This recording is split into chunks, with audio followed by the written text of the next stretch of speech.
Tiga maut termasuk dua kanak-kanak selepas dihanyutkan arus deras ketika kepala air melanda di Sungai Sedim, Kulim, Kedah siang tadi. Dua lagi mangsa bagaimanapun dilapor selamat dalam kejadian yang berlaku di sebuah resort kira-kira jam 2.27 petang itu.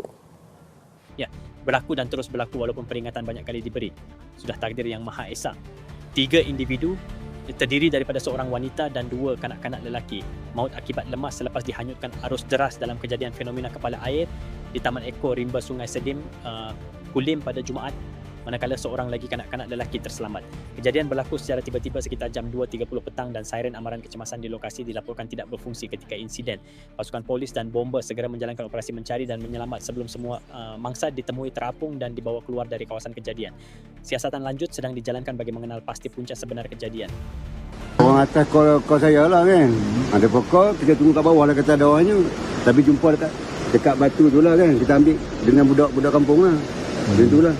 Kesemua mangsa dikatakan sedang berkelah dan mandi di sungai berkenaan sebelum kejadian. Semoga semua arwah ditempatkan di kalangan orang-orang yang beriman. Amin.